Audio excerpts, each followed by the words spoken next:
విద్యార్థులకు గ్రీన్ విద్యుత్ని అందిస్తాం.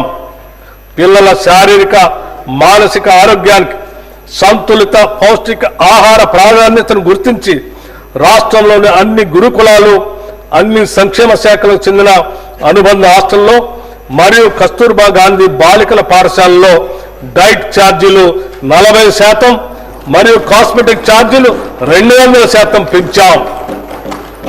ఈ పెంపు వల్ల తెలంగాణ వ్యాప్తంగా 7.66 లక్షల మంది విద్యార్థులకి లబ్ధి చేకూరుతుంది.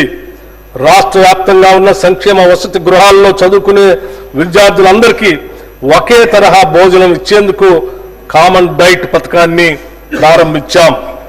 ప్రభుత్వ పాఠశాలలో చదివే 10వ తరగతి విద్యార్థులకి సాయంత్రం వేళ స్నాక్స్ కూడా ఇస్తున్నాం.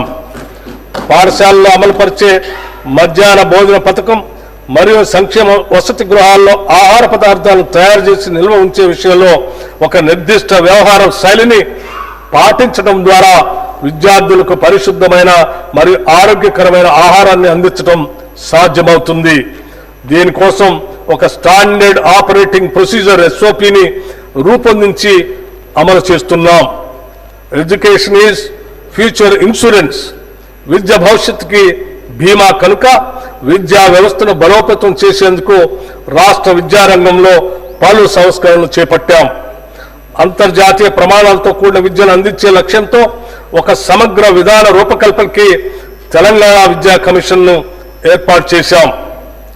తెలంగాణ నారీ శక్తిని గౌరవిస్తూ కోటి మహిళా విశ్వవిద్యాలయానికి వీరనారి చాకలేయలమ్మ పేరు పెట్టి ఆ విశ్వవిద్యాలయ వారసత్వ కట్టడాన్ని సంరక్షిస్తూనే 550 కోట్ల రూపాయలతో అదనపు భవన నిర్మాణాలని చేపడుతున్నాం.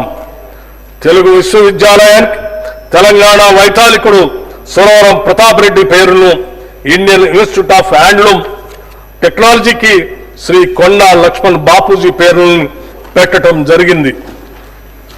విద్యాశాఖకి ఈ బడ్జెట్లో 23,108 కోట్ల రూపాయలు ప్రతిపాదిస్తున్నాం.